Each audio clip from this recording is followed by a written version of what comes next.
first off, I want to go ahead and get started because I want to be respectful of our time here. And so I want to take a second to, first off, I want to thank our Northwest leadership team for being on the call today. I also want to thank any members of the Board of Regents, anybody from our Northwest Foundation as well that is here, but I also want to thank our students and everybody that's joining us via our Facebook live stream. And so I'm excited, I'm nervous, and I'm excited all in one. We've had a great morning already with a great day of learning. We had some great sessions. And so now we're about to get ready to have a great keynote address from Dr. Eric Thomas. Everybody has probably knows Dr. Thomas from his YouTube videos, from the work that he's done. But what's even more impressive to me is his life story, and his life story of being born in Chicago, going to Detroit, being homeless, and then going out and getting his GED, and then going out and getting his undergrad, his master's, and his doctorate degree, and the work that he's done to inspire a lot of people, especially underrepresented students and underrepresented families. It's great. So his story about perseverance and grit is phenomenal. I know he's going to deliver a great message to all of us on MLK Day. So I don't want to spend my time doing a long introduction. So Dr. Thomas, I'm going to turn it over to you, and the floor is all yours, sir. Man, thank you so much. First and foremost, to everybody that's here, we honor and celebrate the life of Dr. Martin Luther King, as well as, Medgar Evers, Coretta, Fannie Lou Haman, Booker T. Washington, Frederick Douglass, Sojourner Truth. You can't select one without, the founders before Du Bois, the list goes on. Nat Turner, so we have to we have to celebrate those and those that we didn't know that made a large contribution, to the civil rights movement, and more than the civil rights movement, our survival as a people and our ability to be resilient, and be in these particular times. To see Kamala Harris, as the first African-American female vice president, unbelievable, unremarkable. It's just like, wow. While there are challenges, at the same time, we're advancing and we're moving forward, we're progressing. What I wanted to do, and I don't even know if it's possible, but I wanted to see if we could just listen to maybe a 30-second, 1-minute clip of Dr. Martin Luther King. And then afterwards, I've been given a task today, three major points, and I'll make sure I hit those points. And then I'd love to open it up for Q&A, just because there's so much experience here, so much wisdom, so much knowledge. I don't want to dominate, the platform. I want to give us an opportunity to kind of dialogue back and forth, especially with my students, because we know that much of the movement happened on the college campuses and happened with our young people. And so I think that's still apropos to today, that there's a major part of the movement that has to happen on our campuses. Du Bois calls them the talented 10th. And these are our young minds.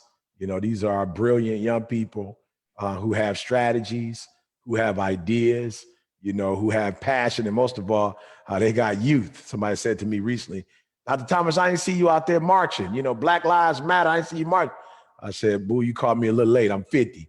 But if you'd have caught me when I was 19 years old at a historically Black college, Oakwood in Huntsville, Alabama, you would have saw me marching. In my 20s, you would have saw me marching. In my 30s, you would have saw me marching.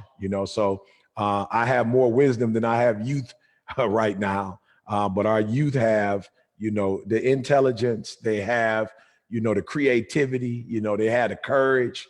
And so I definitely want to open up the floor and give you guys an opportunity to express yourself. And, we go back and forth. So are we able, Justin, to show that clip? I don't know if that's possible. Yes, sir. I'm going to try to show the clip. I'm going to share my screen. Okay. And then we'll get the clip up and running. Good. Okay. And I'm hoping everybody can see my screen okay. But here's a brief clip of Dr. King.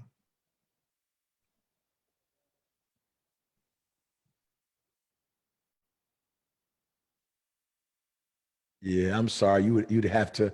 There's a button you'd have to push, and I do apologize. That lets you share the sound. Oh, Yeah, okay. yeah. You may not be able to see that. I promise you, my IT team, they you know they got to walk me through everything. Without them, I wouldn't even know, just half the stuff I'm supposed to do. I'm sorry about that, Yeah, sir. it's fine. No, it's fine. It's fine. I think, the majority of you are, familiar with Dr. King. I just wanted to bring the point, home that, whatever speech you listen to, that I Have a Dream speech, whatever one you listen to, it seems like one, that the message is still relevant today. The passion, it seems like he did it yesterday, last week, it just moves you. It just stirs you. And I think that's important, that, that same spirit in which he did it in, that same spirit, guys, we have to do it. So let's get to writing. If you have a pen and a piece of paper, I'd like for you to write for me. So number one, what I have here, they wanted me to talk about the fact that dreams and goals are backed by considerable action. And this is especially for my college students, as I travel across the country, especially, to our, historically Black schools, to our PWIs, predominantly white institutions, our students like got zeal. And when I come on campus, they ready to march, they ready to fight, they ready to do their thing, all right? But one of the things I have to explain to them is that you can't just march, right? You can't just march. Your actions, right, have to live up to the march. You got to understand who marched before you, right? And if you are a student with a 1.5 GPA, like I honestly, I do not need you to march. Well, I do need you to march. I need you to march to the library. I need you to march to the library. I need you to march to the Learning Resource Center, right? I need you to march to your professor's hours, and I need you to get your grades up first. Like, you have to understand that you are only as good to the movement as you are to yourself, right? And so when people talk about ET, trust me, they're not talking about the high school dropout. They're not talking about the young man that lived in the abandoned buildings, ate out of trash cans. They're not talking about the kid that took 12 years to get a 4-year degree. That's not what they're talking about. They're talking about the progressive ET, the kid that, when I finally got the 4-year degree, went to Michigan State, got the master's, the PhD. They're talking about the kid that wrote books. They're talking about the kid that has gone to the educational system and created systems to help our babies bridge that achievement gap. So they're not talking about, again, the individual that didn't have a vision, the individual that wasn't productive, the kid that got caught stealing out the mall. They're not talking about the kid that got arrested. That's not who they're talking about. And so one of the things that we have to understand as college students, it's like, look, you just can't walk.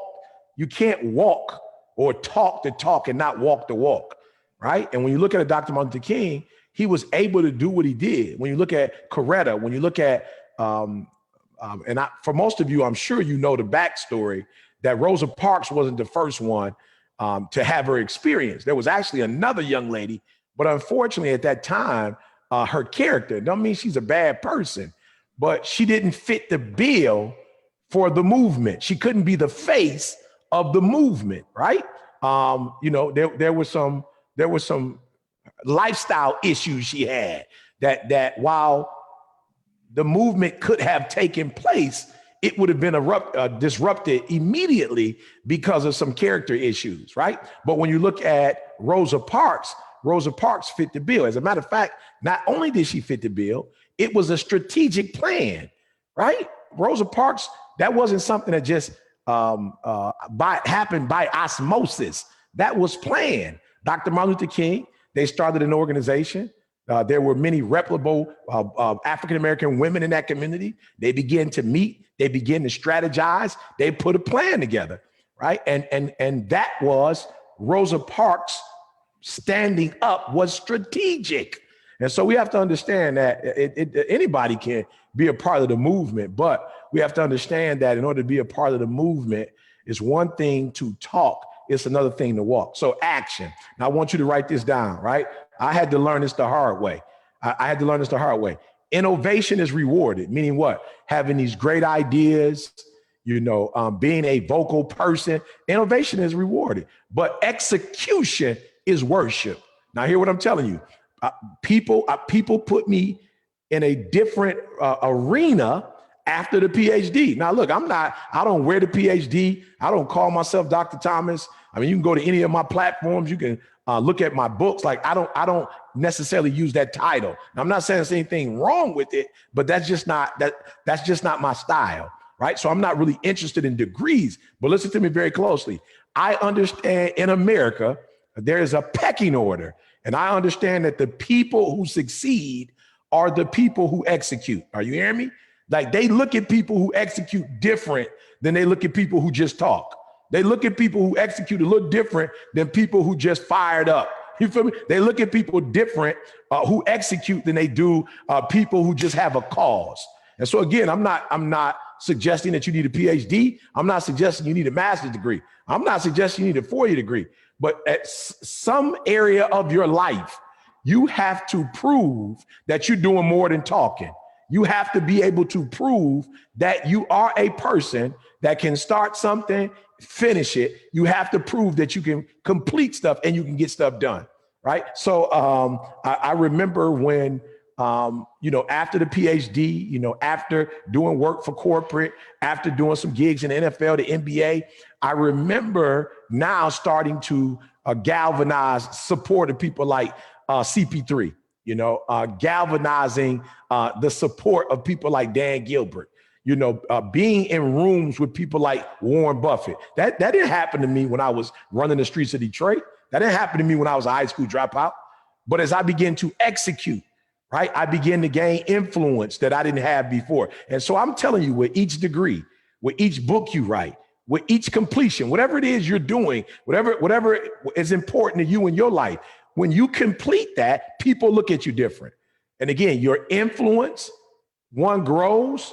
After your influence grows, your impact grows. After your impact grows, your income grows. And so now we're in a position financially, not only through our business, but through those that support us, we're able to pay for kids to go to college now, right? So now we're executing at a whole nother level, guys. Listen to me. I don't have to go. I am a lender now, not a borrower. So I don't have to go to certain institutions and ask them for money for the HBCU I graduated from. I don't have to ask them for money to help kids to go through Michigan State, right? And so number one, I think is critical. Yep, let's have some dreams. Yep, let's have some goals.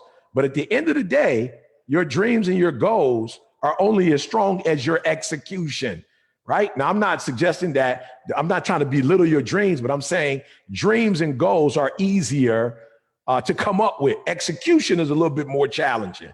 All right. So I want to stop there because I like going back and forth. I don't want to get to the other 2 points, amen, before you have an opportunity to go back and forth with me. So if you guys I don't know if you can come off mute. I don't know if that's possible, if you can go in the chat, but let's talk about that. And let's make sure that we help students to understand you're not a bad human being. If you have a 1.7 GPA, I once had a 1.3, you're not a bad person. But if you have a 1.3 or 1.7 or 2.0, what it means is that you need to use your energy right now, not necessarily for the movement. You need to use your energy to become a better student. You need to use your energy, amen, to bring up your GPA. You need to use your energy to do what you went to school for, right? And perhaps the cause might be, number 6 or number 7 on your list of why you went to college. But being a part of the movement wasn't number 1. You go to college to get educated. You go to college to complete it. You go to college to get a degree. Right. And so that's the number 1 priority. I got a 22-year-old. She's she's in her master's program. Feisty little something. Right. Feisty. Let me tell you something. She's part of all the movements. Right. But she knew her number 1 responsibility was, we're not paying you to go to school to march. I'm paying for you to I'm paying for you to march and go to class. I'm paying for you to march across that stage. That's the number one priority. And was she involved in clubs? Absolutely. When she was undergrad, she was definitely involved. Wore the t-shirt, raised the fist, wore the afro, right? Did all the studying, right? Feisty little something. But she knew her number one priority was school, and she was able to have enough credits to graduate in 3 years. So listen to me very closely. We're not suggesting that the dream is not important, that the goals are not important, but I want you to know you will not get respect from individuals unless you get to a point in your life where you have a high level of execution. Good. Justin, I don't know who our moderator is, but let's open up the floor. If you want to leave your comment in the chat section, you can do that. We'll read the comment out and go back and forth. Yes, sir. So I'll be the moderator. Okay. And so one of our first questions comes from our president, John Jasinski. He says, thank you, E.T., thank you for joining us. And his question is how did you best execute over time? And what have you learned about executing that can help our students, faculty, staff, alumni community, and partners? You know, the first thing I had to do is I had to realize what's the priority, and I alluded to that earlier, but there was a lot of distractions when I was on campus, and the movement was one of them. I spent a lot of time, at that particular time, there was a very progressive organization on campus called WSB. I was a freshman. It started the year before me, and it was called Willing, Succeeding, and Black. And they had several meetings throughout the week. They did a lot of community service work. Just a phenomenal group. As a matter of fact, a good friend of mine who started it, Derek Green, is actually a lobbyist and was responsible for helping the governor of New Jersey become the governor. So Derek is still in the movement, still, making folks vote. Like, he is still as active as he was, when we were in college. But one of the things that my mentors taught me when I was in school was like, Eric, you got a 1.7 GPA. Like, you failed English 2 times. Like, you're no good to the movement right now. You have to understand that Dr. Martin Luther King, at 26 years old, he had a PhD. At 26 years old, he had a PhD. He was about his business, right? And he was an honor student, right? Again, went to college at a very early age. I think he might have been 16 when he went to college, right? So number one, we have to, as adults, help our children get focused, right? And as students, you have to get focused. Again, is the movement important? Absolutely it is. But I think Dr. Martin Luther King would tell you, you would do the movement more justice if you were a lawyer than you would if you were a student with a 1.7 GPA. You do the movement more justice if you were an engineer. You do the movement more justice if you were a sound writer, a journalist, a communicator, right?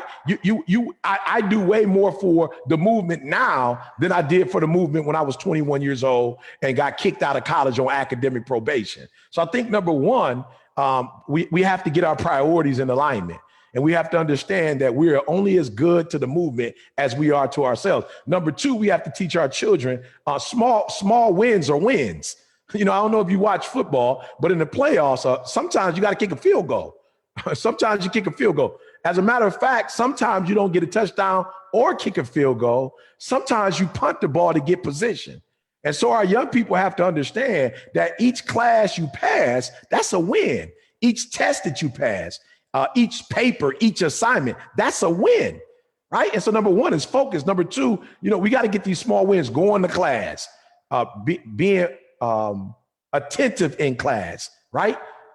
Getting your assignments done in a timely manner. Like, all of these things are critical and important. Why? Because as you build your character through class and as you're faithful over few, then you will be made ruler over many. That's number two, right? Small wins. Like, we've got to learn when you start something, finish it. Remember, I told you, my teachers had a different level of respect for the 3.0 Eric Thomas that eventually graduated and got a fellowship at Michigan State than the freshman Eric Thomas or the sophomore Eric Thomas that got kicked out of school. So number three, I think we need to help our young people with a specific path right? Our young people need systems, right? A lot of our young people come from, high schools, perhaps that the academic rigor or the academic accountability wasn't on the level that it needed to be on. So a lot of our babies, when they get to college, they need a plan. They need a blueprint. And so when you look at a Dr. Martin Luther King, there's no way you graduated with a PhD at 26 years old with a plan, without a plan. That wasn't done by osmosis. That wasn't done by luck. Somebody in your life or somebodies in your life, first of all, helped you to graduate from high school at 16. That was an accelerated program. Somebody helped you to get your PhD at 26. I was in my 40s when I got my PhD. Are you hearing what I'm saying? And so number three, our young people have a lot of energy, right? They have a lot of zeal, right? But we need to teach them to be strategic about that, right? I just had a situation, and this is probably number two, where we talk about, I was asked to talk about the fact that, for real, when you see injustice, speak up. So we were just at the beach. We just recently moved to California, Southern California. We left the beach the other day, and there was an older white gentleman. He's probably, maybe in his 70s or so. Just to paint a picture, I wasn't an avid TV watcher, but I think it was called Duck Dynasty. He resembled that gentleman on that show. And as my daughter was walking by, he coughed in my daughter's face. And my daughter responded, right? And I didn't have a problem with my daughter responding, right? I didn't have a problem. I didn't have a problem with my daughter speak up. I don't teach my children to be passive, right? I teach them. I don't teach them necessarily to be aggressive, but I teach them to be appropriate in the particular situation. And so he coughed in my daughter's face. So my daughter had some words with him. I said, absolutely. As we begin to walk away as a family, I don't know what happened, but I guess my father instinct kicked in, and I turned around and looked, and my daughter was walking from where we were back to the vehicle. And I called my daughter as if, she was a young girl, like, look, stop, get in your right mind, come back. And I explained to my daughter that there's a time and season for everything. Like, you spoke to the gentleman on your way back, it seems like you were a little angry, whatever. In America, that could be considered as he's standing his ground. So you spoke when he did, but when you walk away, you can't walk back. I don't know if he has a weapon. I don't know what's going on. So I need you to be wise as a serpent, but harmless as a dove. And so one of the things that we need to do with our young people, with all of this energy that they have, and rightfully so, we're in a very sensitive climate right now. Right? Very sensitive climate, right? But one of the things that is my job to do as a father is to say, yeah, you should have some indignation, but righteous indignation. You should be spirited, but it should be directed at spirit. I said, now you going back and talking to a 70-year-old man who potentially could be a racist. You think you having a conversation with him is about to change him? You think if he's a racist in his 70s, you think this spirited conversation you're about to have with him is about to change him? I said, no, sweetheart. If you really want to get back at him in the way you say you want to get back, go ahead and finish your master's. Go get your PhD, get licensed and start your own company. Pass down a firm to my grandkids and my great grandkids. There's a way to fight. There is a way to fight, and it's not always verbal. And it's not always spirited. Go change some laws. Go become a lawyer, become a journalist, become a lobbyist, become the president of the United States of America, become a cynic, go to the House, a legal analyst. I don't know, but you need to understand that you need a system. And Martin Luther King understood that. A lot of people talk about Dr. Martin Luther King's speeches, phenomenal, but there was a method to his madness. And the method to his madness was, I will use my voice to get influence. And then once I get that influence, I'll get impact. E.T., what do you mean by that? Martin Luther King helped change laws. Martin Luther King spoke to the House, spoke to the Senate, spoke to the vice president and president of the United States of America, and came up with the Civil Rights Bill, which is a bill that many minorities, including white females, are still benefiting off of to this day. So he had a method to his madness. We have to teach our young people, don't be angry for angry's sake. Don't just be mad for mad. Like, come on, like you don't get educated and get involved in the movement and build with one hand and tear down with the other one. So while yes, I was doing positive work in the community, I was tearing the community down by doing what? Not finishing school. Again, I am much more of a tool and a resource for my community with a PhD than I was as a high school dropout. Much more influential now than I was when I was homeless, living in abandoned buildings, eating out of trash cans. I'm much more powerful connected to my friends in the NFL and the NBA and the owners of NFL and NBA teams, CEOs of corporations. I'm much more powerful being connected to governors and mayors, much more powerful. So I think the third thing that we need to do is we need to help our children create systems, right? Steps. We look at Michael Jordan. Michael Jordan wasn't successful to the level he was when Phil Jackson came in his life. When Phil Jackson came in his life, he gave him something called the triangle. And so he was able to harness all of that skill inside of a system called a triangle. That's what our babies need. Many of them have not had fathers in their lives. Many of them have not had their parents in their lives in the way they need to be. Why? Single parent mom working, father's in prison, father's dead, whatever. Or father's there, the mother's not there. Many of our babies have not come from two-parent functional homes where they went to college. And so they need a system. They need to know what step one is, step two, step three. What's my 30-day plan? What's my 6-month plan? What's my year plan? Both of my babies graduated in 4 years. Why? Not because they were necessarily geniuses. I worked at Michigan State University. I went to the university. I was an advisor at the university. I taught 2 courses at the university. So I was able to help my babies navigate. For instance, I told my babies when they came in, I don't care how smart you think you are. You're only doing 12 credit hours. Why? It doesn't make sense to do 16. You do 16, that 16 might take you to a 2.5, where if you do 12 and get used to the university, you might get a 4.0. And then Dad, what do we do about those 4 credits, those 8 credits? You go to summer school. And summer school is probably going to be easier than it is in the fall semester and the winter semester anyway. Most of your professors are not going to, be as strenuous as they are in the summer as they are in the. Are you hearing what I'm saying? So both of my babies graduated. My daughter, like I said, could have marched in 3 years. It's not necessarily because they're geniuses, but their dad gave them a plan. And then finally, I think what we need to do for our babies is teach them how to problem solve. That's what Martin Luther King was all about. It wasn't that he didn't want to lay hands on folks. It wasn't that he didn't want to fight fire with fire, but he knew that wasn't a solution. He understood that if he fought fire with fire, that they would be murdered. He knew that they would be massacred, annihilated. And so he used the nonviolent approach that he picked up from a system that he learned from Gandhi. And that system was super effective. Our children need to learn how to be problem solvers. Most of them, their whole lives, they've been taught, one way to fight, right? Growing up in some urban communities or wherever they grew up. I grew up in Chicago, Detroit, right? We weren't taught certain skills. We weren't taught, mediation. We weren't taught that. We weren't taught how to mediate. We weren't taught conflict resolution. We weren't taught those strategies and those skills.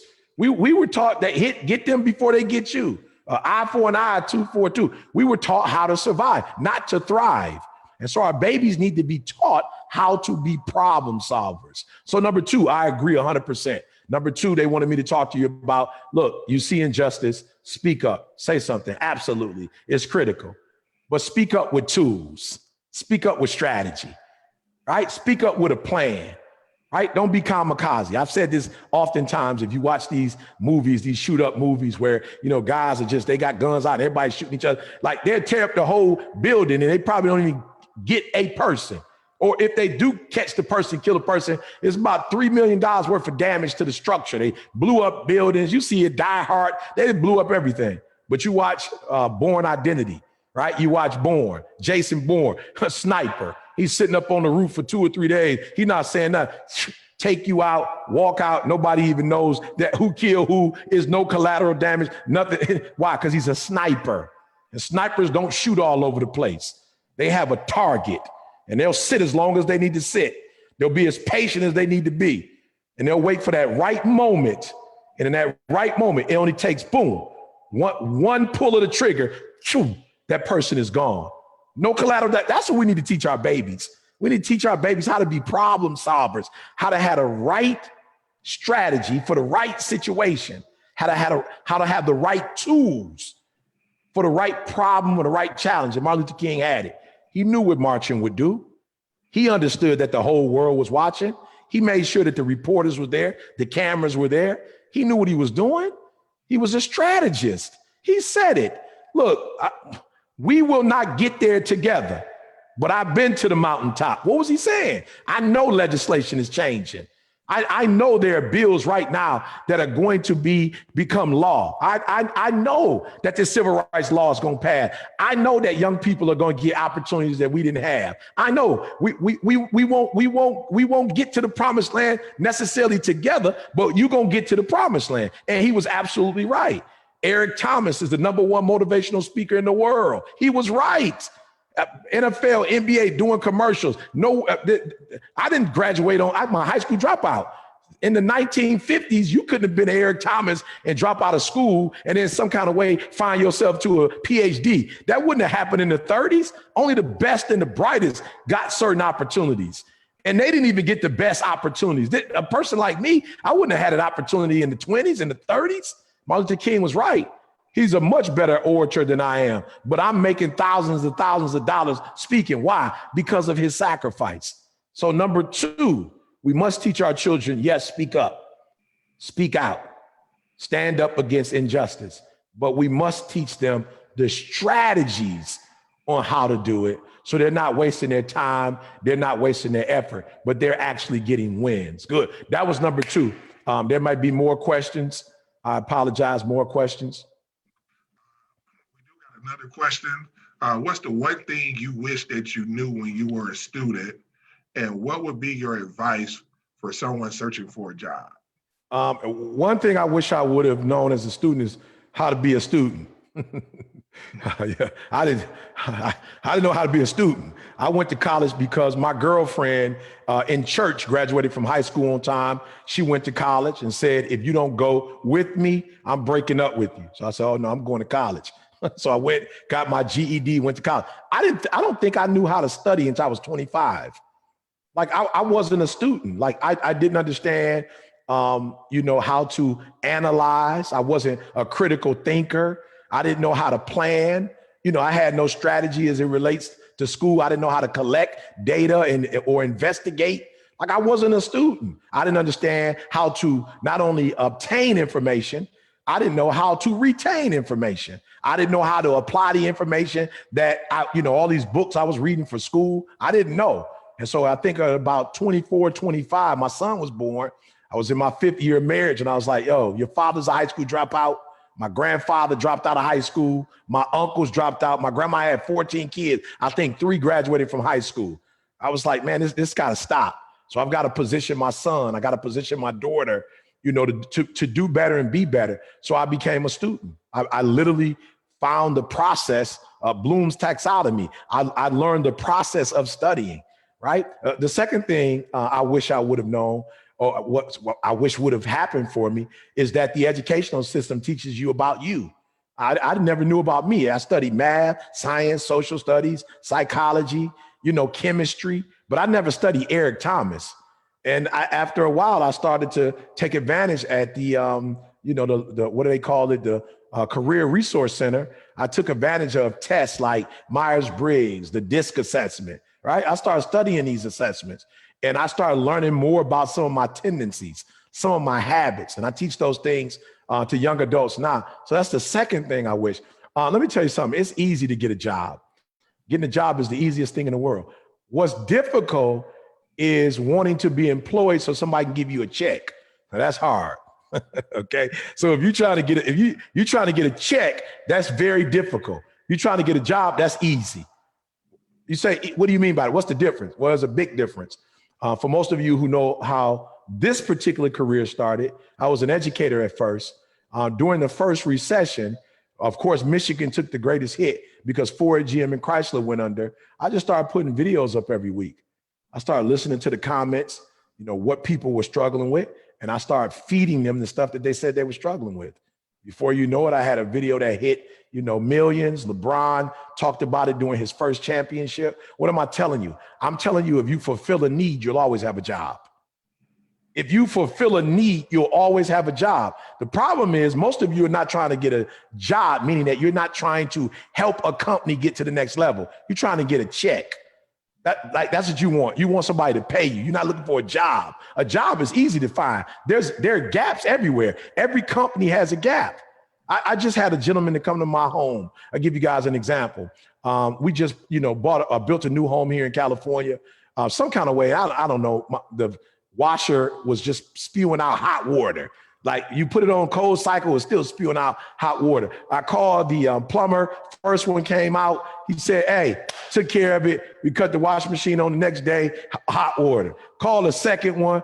My man was like, "Yup, took care of it. I moved the pot, boom, hot water still coming out." We called a third gentleman today. I gave my man a tip, y'all. We called a third gentleman. Matter of fact, he was the first one to tell my wife, "Come in real quick. Let's check it, make sure it's working." He said what they did was, they did cross these particular hoses, but they forgot to take those two and do those. So they were coming in and doing what? Getting their check. Like my man was like, I'm not leaving until I know the problem is solved. That's different. The first two people came in and just did what they were supposed to do. They didn't know if they fixed the problem or not. They don't care. One guy was here for like 5-10 minutes. I should have known something was wrong. He's like, "I fixed it." I was like, "Oh, okay." And my wife is like, "It's still broke." I'm like, "Okay, please let the right person come over." My man came in with the right attitude. He got it fixed. Let me tell y'all something. We have a warranty. I still gave him, my wife said, "Yo, we gonna give you lunch." I gave my man $50, y'all. Why? He came and solved the problem. He solved the problem. My wife, like, she's a perfectionist. So every time she wash, we having problems. She crying and complaining. And I'm like, okay, I got to stop somebody help me, please. My man came in, I gave my man $50. I tell young people all the time, "Mr. Thomas, are you hiring?" Anybody that can help me make more money, yes, I'm hiring. You can help me make $250,000 a year, I'm definitely hiring. But what I can't do is I can't pay you for doing nothing. And here's what's so funny, Justin, about this generation. They will work for free. Catch what I'm saying. Watch this. They will work and do nothing and expect a check, but they will never work for you and not expect a check. They'll never work for you and say, let me do 30, 40 hours for free to kind of show you what I'm working with. I'm working with NBA players, NFL players. My first consultation is free. I give you a sample of what I do. That's how confident I am. I give you the first session for free. I don't even charge you. But I know it's so good that when you fit it and you go out there and score some more points, you're going to say, "All right, where do I sign?" And so many of our young people, you just want a check. You would literally go to work, and if you didn't do your job, you'd still take your check. As a matter of fact, you'd be upset, but you wouldn't go to work for free to prove that you are worth getting hired. All right. So easy. Whatever company you want to work for, go study the company online, do your homework, do your research, figure out what their gaps are, get skilled in those gaps, and then tell them I'll work for you for 30 days for free. 30 days for free, I'll work for you. You don't have to pay me nothing. And I guarantee you, if I work for you for 30 days, I guarantee you I'm going to close a gap for you. Any employee in the world would take you as an intern for free. And if you prove your worth, anybody will want to hire you. We're always looking for good workers. I promise you, if I hire 50 people, 20 of them might be phenomenal. The rest of them going to be average. So I promise you, if you are between good and great, you'll never have a problem getting a job. I gave my stuff away on YouTube for free and became a multimillionaire, giving it away for free. Just signed a publishing deal for crazy deal for free. I'm just giving my stuff out, just giving it out, doing commercials, voiceover. I gave it out for free. If you really want to work, give your stuff out for free and prove your worth. And I guarantee you, if people see your worth, I promise you, they're going to be willing to give you a check. All right. I'm sorry, Justin. Let's go. I know we got a couple more. I apologize. You got me on fire now. Sir, that's good. We like you on fire. So the next question that we have is how do we work to change people's perspectives, mindsets, and work towards a change when the people who most need to be reached don't want to be reached? Here's what I find to be the biggest challenge. You have to do all the stuff that all the traits, the characteristics, all the things mindset that you just talked about, you have to do that. And once you do that, then you have to make it attractive. Let me tell you something. I don't know what a lady in a bikini has anything to do with car oil. You know what I'm saying? I'm watching TV. I'm watching the football game. I'm like, okay, now I'm not really put like, what does that lady have to do with beer? Like, what does that do with the no shirt on with the Old Spice commercial? You know what I'm saying? Doing his chest. What does that have to do with Old Spice? Absolutely nothing. But you know what? The people are attracted to attractive people. I'm going to say that again. People are attracted to attractive people, and that's why they put them on the commercials. Don't think they're putting them on a commercial just to be putting them on a commercial. We are attracted to that which is attractive. So a lot of us, we want people to embrace the stuff that we talk about, but it's not attractive. There's nothing attractive about it. Now, I want you to understand what I'm saying. I don't know where you come from, but Justin, you know, when you was coming up, I don't know if motivational speaking was like, you know what I'm saying? Like when a dude came to your school, I don't know if you was like, oh, motivational speaker, yay. I made motivational speaking attractive. I made young people want to listen to a motivational speaker. Right now, I'm not disrespecting motivational speaking, but when I was coming up, like I kind of like Zig Ziglar, right? But you had Napoleon Hill, you had Nightingale, boring. I'm talking about they was talking about some heat. They was giving out some fire information, but nobody from Detroit, the west side, the east side of Detroit. I'm from Chicago. Nobody from the south side of the west side of Chicago was listening to Napoleon Hill. Well, nobody listened to no Zig Ziglar. Nobody was listening to no Tony Robbins, where I come from. But when I came out with motivational speaking, because I knew how important and critical it was, I understood what Zig was doing. I started wearing the baseball cap and the Jordans. I started rocking the Concord, the 11s. I started rocking t-shirts that had messages on them. And guess what? I start saying, instead of saying it the way they were saying it, I would say, when you want to succeed as bad as you want to be. They said it's badly. I said, that don't sound right. You know what I'm saying? Badly. That's correct English. Nobody on the block want to hear that. When you want to succeed as bad as you want to breathe, then you'll be successful. And you start to see people like Kobe Bryant taking the video, LeBron James taking the video. And now all of a sudden, motivational speaking is attractive. So now you got kids waking up every day, listen to it. You got to make this stuff attractive. I make a PhD look attractive. I'm not trying to be disrespectful, but most of the dudes that I knew that got PhDs and came back in the neighborhood, I'm just being like, my man looking corny. Like I'm not saying nothing against him, but that's not what we look like in Detroit. That's not how we look in Chicago. I made kids go, you got a PhD? I made writing a book attractive. And so if we want people to be a part of the movement, if we want people to change our mindset, if people are racist, right, and we want them to change, we gotta make being on one accord look attractive. We gotta make people unifying look attractive. We gotta make it look attractive. And for a lot of us, I'm gonna be real, most of the kids that go to my church, they wouldn't have gone to my grandma's church. Those mean deaconess, they wouldn't have gone to my grandma's church. The 2-3 hour services, they wouldn't have gone to my grandma's church. Why they come to my church? It's 45 minutes and you out. My grandma be like, where's the bulletin? Like, grandma, you go online if you want to know what's going on, grandma. We don't have time for that, grandma. Well, what about the preliminaries, grandma? We don't need the preliminaries, grandma. We give them the word, we give them a song, let them go. Well, what about tithe and offering? They got Cash App, grandma. You know what I'm saying? We don't got to pass the stuff out. They can go online. I'm telling y'all, we got to make it attractive. I make going to school look good. And a lot of us, we make it look boring. We make it look dead. It's unattractive. It has no spirit. It has no life. And so why is it that kids will play video games all day? Why is that kids will listen to hip hop all day? Why is it they watch TV all day? Because it's life. The TV's got the music, it's got the colors, the sound, people jumping off roof, bombs blowing, video games, they attract your attention. Then when I come to class, I still got to sit in the desk with a blackboard, with a teacher. It's not even dialogue. They talking for an hour and I'm supposed to retain what they talk about. It's boring. So I'm telling you, it's not that our young people don't want to learn. It's not that they don't want to change their mindset, but we don't make it appealing. But if you captivate them, you connect with them, and you make it attractive, I'm telling you, people love that which is attractive. I promise you they do. Now, yes, people should probably eat their Brussels sprouts. Absolutely. They probably should. You're right. They should eat their vegetables first. But let's just be real. We want to go for the dessert. We want to go for the meat, y'all. Most of us ain't eating our vegetables like that. We have to make it attractive and appealing. And I guarantee if you make it attractive and appealing, I guarantee they'll eat it up like a video game.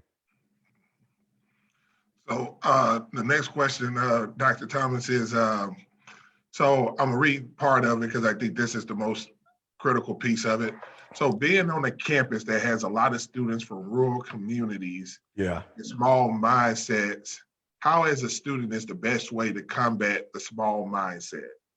Exposure.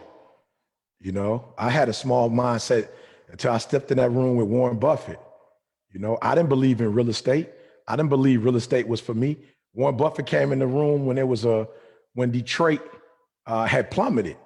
And I remember him saying, you know, you see certain type of birds like vultures, they come out when stuff dies. Warren Buffett said, I'm here because the city is in a recession and we about to buy up downtown. And I watched him buy up downtown with Dan Gilbert. I watched them buy high rises from downtown Detroit for $500,000. You can't buy a house for that. And I watched them and I said, oh, real estate is the game. They exposed me. Jamal King exposed me. He said, E, you already in real estate. I said, what you mean by that? I'm already in real estate. He said, you got a house. You're just on the wrong side of it. You need to be on the side of it where you buy the property and they buy it from you, or you rent it out to them.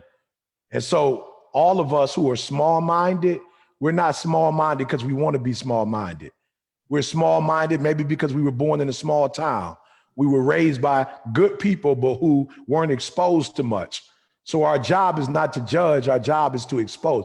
Let me tell you a story of my staff, right? My staff used to tell me, we hate when you travel internationally. And I used to be like, why y'all hating on me? They're like, we're not hating. I said, well, why don't you like for me to travel internationally? It's like every time you come back from a different country, you're a new man. You got new dreams and new goals. Like you got this energy and you want us to change the world. But the challenge is we didn't get to go to Australia when you went. We didn't go to New Zealand when you went to New Zealand. So you got exposed to something and you came back and you told us to change when we seeing what we see every day. So it's hard for us to envision what you're talking about because we haven't seen what you've seen. We weren't in the room with Warren Buffett. We weren't in the locker room with Doc Rivers. You know what I'm saying? Like we weren't in the room with Sean Payton when they was making a run for Super Bowl. Like we weren't in that room. We weren't in the locker room with Drew Brees. Like we haven't had that experience. And so I realized, okay, E, you got to stop moving so fast that you move without your team. And you gotta move with your team. So even if everybody can't go, let's take more pictures. Let's get more videos. Right? And when we come back, let's sit down and show them what it looked like in Australia, what Perth looked like, what Brisbane looked like, what Melbourne looked like. We got to show them what Sydney looked like, right? We got to show them what the Gold Coast looked like. You got to show them, E. And so people who are small-minded, it's not their fault. If you want them to be better, you got to show them better. And you have to be patient, right? It's all about exposure. Let me tell y'all something. The only reason I went to grad school is because I saw African-American. I think Dr. Dagbovie is probably 2 years younger than me. I walked into his class. He had a sweet afro. He had a Bob Marley shirt on. He had a Jamaican wristband on. He had some J's on. I said, man, my man looked like me. And the way he articulated himself, very intelligent African-American male, but you could tell he was from the city. And I said to myself, if he could do it, I could do it. I saw myself in him. And so if we want to change small-minded people, take them to your home, take them to your community. Let them read the books you're reading, watch the movies you're watching, experience what you've experienced. Because until people are exposed to what you're exposed to, you don't have the right to tell them to be what you are if they were never exposed to what you were exposed to. So the next question we got for you is did you have a mentor that taught you these things, or were you intrinsically motivated and figured it out yourself? I'm a high school dropout. I lived in abandoned buildings for 2.5 years. I'm not, I'm not motivated. Nah, the first person was my girlfriend. Told you I started dating a young lady when I was in high school, in college. Well, really, I had dropped out. She was in high school, and she told me like, "Look, I'm going to college, like I said, and if I go and you don't go with me, I'm gonna break up with you." Now, look, guys, I'd never been to college a day in my life, but I did watch It's a Different World. I did watch It's a Different World, and I noticed there's a lot of dudes on campus, and I might not have been the smartest apple in the bunch, but I knew that little fine young lady wasn't gonna go to college for 4 years and not date and come back and come get me as a high school dropout. And so I knew I needed to go get my GED and follow her to school. And so she was the first mentor. We got married after our freshman year. We've been married over 30 years now. So she was the first person that, that like, look, I'm not playing games. If you want to be with me, you got to have a job. You want to be with me, you got to have dreams and goals. You got to want something. And then my pastor, when I didn't grow up in church, but I started, going to church, and pastor was like, you need to get your GED. You have a gift. Listen to me, y'all. I'm talking to my faculty and staff. I was 16, 17 years old, living in abandoned buildings, running the streets. And he looked at me and said to me at 17, you got a gift. You have an anointing on your life. You need to get off the streets and go to college. You're going to do great things one day. I'm literally living off of his dream and goals for me. And I did exactly what he said. I went and got that GED and went to college. Right. And then, of course, in college, I had mentors. In college, I had coaches. Now they're not mentors. Now mentors are for kids. Coaches make you pay. So I got coaches now. I still have people who mentor me, but they charge. Okay. And they charge a hefty price. All right. Pay. You willing to pay for shoes, get your hair, forgive my English, but get your hair did. Right. You got your nails did. Come on. You paying for purses and clubs. Don't do that. Pay, okay, pay, because if it's of value to you, you'll pay. Because if you don't pay, you're not going to use it. So that's it right there. Yep, mentors, but I wasn't intrinsically motivated. I had people around me that pushed me. My wife, we got married. We had our first son, Jalen Thomas. When my son was born, man, it was game over. I never played another video game. I never like movies and entertainment and playing cards. I killed all that. When my son was born, my father wasn't in my life. I said, I'm gonna be there for my son, and I'm gonna set my son up for greatness. And so when my son was born, all the plans stopped. And that was probably one of the single most life-changing events in my experience. And being in that hospital room when he was born, watching that boy come out his mom's womb is nothing like it. I've never had an experience like watching my child, be born. So my son was another reason. He was my why for me to handle my business and change the trajectory of my family and break the cycle and break many of the generational curses that had existed before my son was born. I didn't want to pass that down to him. So we have just a few more minutes, Okay. Dr. Tomlinson. I want to say thank you so much for giving us your time today on MLK Day. I just have a personal request, just because I like it and I hope other people have as well.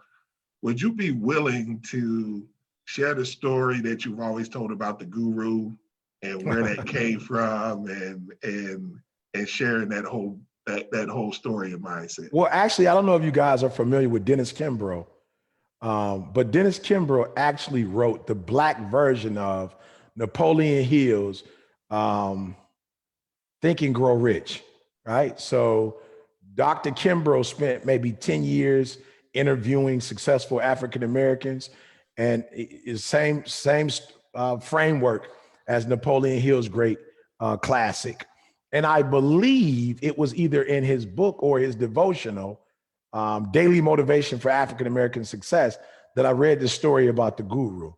But what happened was I would read that devotional every year. I'd read it every day. It's like one of those texts that was instrumental in shifting my paradigm. And I just was reading. And when I got to Michigan State University, I was so discouraged because, again, based on my academic performance, I couldn't go to Michigan. My sister went to Michigan to be an engineer, right? And so I was fortunate later to do grad school at Michigan State.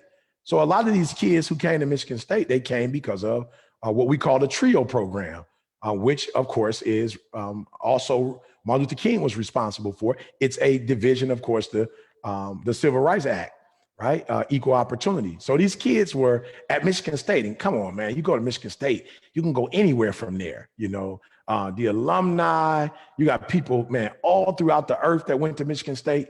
And these kids were freshmen and they were partying, drinking, smoking, on academic probation, this like midterms. And some of them, at Michigan State, I don't know if they do it where you are, but they literally had predictive GPAs. So before the kids even came to school, they had what they called a predictive GPA. And they would say that this kid is going to get a 1.5 or this kid is going to get a 2.2. And I was so angry that the university would enroll a student, but say that their chances of getting out of their freshman year is slim to none. And so I was showing students like, look, this is what they're saying about you. This is your predictive GPA, but still they partying, drinking, smoking. So it was midterms. And I knew that midterm was that was the time frame. If you were going to turn it around, you needed to turn it around. And so these kids came to my program, which they often did, but I could see their grades and just the apathy.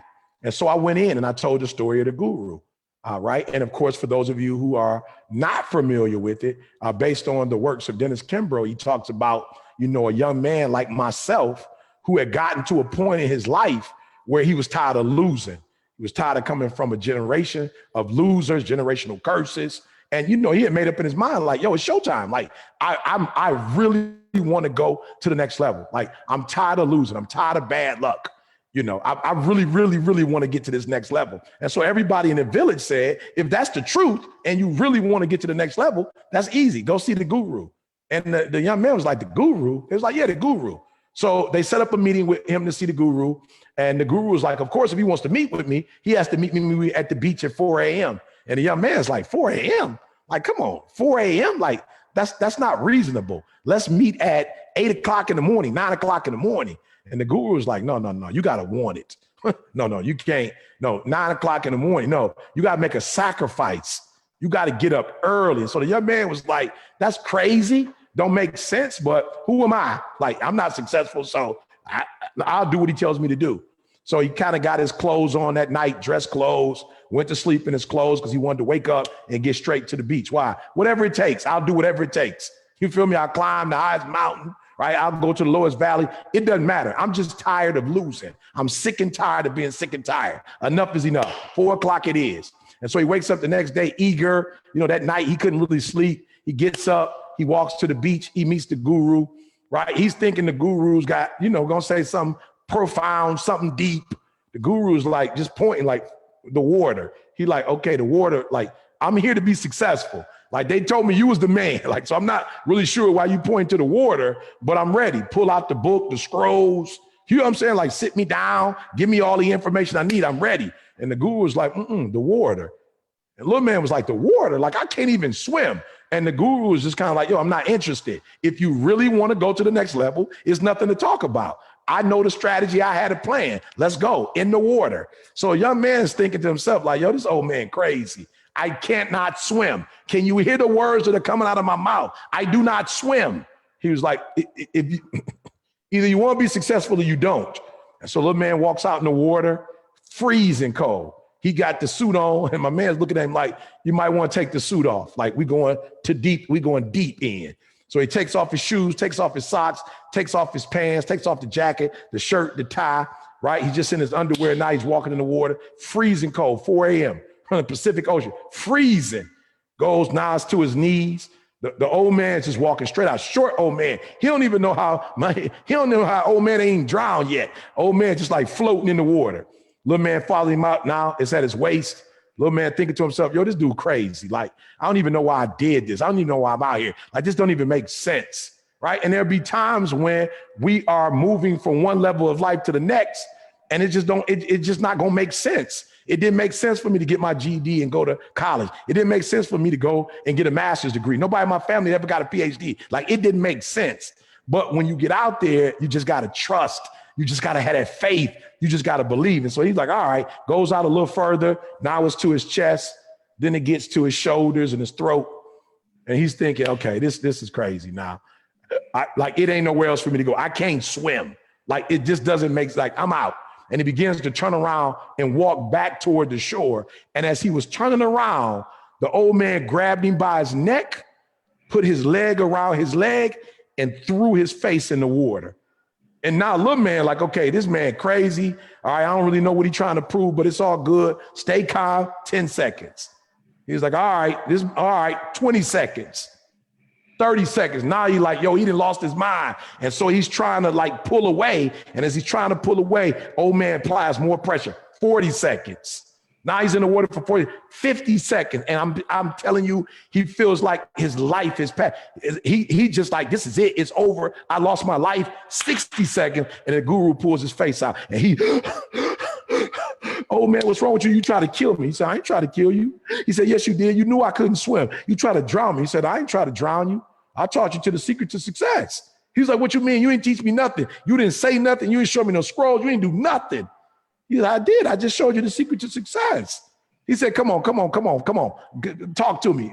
Calm down. Now, when you were underwater, it's only one thing you wanted to do. What was that one thing? You didn't want to play video games. You weren't interested in girls, boys. You weren't interested in parties. You weren't interested in TV. There was only one thing on your mind when you was underwater. What was that, young man? He said, I just wanted to breathe. He said, that's the secret to success. He said, oh man, you crazy. What do you mean that's the secret to success? He said, when you want to succeed as bad as you want to breathe, then you'll be successful. Not as bad as you want to eat, because you can go 30 days without eating. No, I didn't say as bad as you want to drink, because you can go 3-4 days without drinking. I said as bad as you want to breathe, because you can't go 4 or 5 minutes without breathing. And so to our young people, when they want to succeed as bad as they want to breathe, when they get to the point that they really want to get to that next level and they meet it in their heart, their mind, and their soul, there's absolutely nothing you can't accomplish. And how do I know? Because I was the kid that went out in that water, and my pastor was the guru that put me in that water. And when I got to the point that I wanted to go to the next level, there was nothing that could stop me. And today I stand humbly on the shoulders of others like Dr. Martin Luther King, et cetera. And if you look me up, I'm the #1 motivational speaker in the world. Not because of me, but because of all the people that supported me and helped me. But it all started because one day in my life, when I was living in that abandoned building, I said, enough is enough. Now I want to succeed as bad as I want to breathe. And I put in the work and I did what was necessary. And I stand here today before you. And I thank you for this opportunity. I thank you for your time. And I hope as you guys move forward, as it relates to racism, injustice, all of that, I would hope that you would take something that I said today and you would utilize it to change at least one person or one situation on your campus. Again, thank you for your time. Thank you, Dr. Thomas. And thank you. On behalf of Northwest Missouri State University, thank you for taking time out, sharing your wonderful thought and wisdom. I hope that we were able to take something, all able to take something away from this. And we're thankful to have you on campus. So thank you for that. And one of these days when we get back past COVID, I'd love to visit the campus and be able to touch the students and spend some time, lunch, dinner with them, and just some time in their presence. So let's put a rain check together. And when that time comes, I look forward to being with you guys. Well, thank you so much. And Dr. Thomas, just one quick thing. I didn't know if our president, Dr. Jasinski, just wanted to have any parting words for you. Dr. J, anything? Just say thank you, ET, for what you do, not just for Northwest Missouri State, our students, faculty, staff, what you're doing around the country and around the world. Thank you. Thank you, guys. Thank you, guys, for taking this issue seriously. I know it's sensitive. I know, you could be on any side of it, but thank you guys for being on the right side of it. And hopefully our young people who are listening, you will take advantage of the efforts that this institution is putting forward, and you won't make them ashamed. Not only ashamed in terms of what we're talking about today. But as you leave that institution, we pray that you will make this university proud by the contributions you live, by your behavior, because you do represent this institution. And so make sure you make this institution proud. Thank you guys for your time. Thank you so much. Thank you everybody for coming.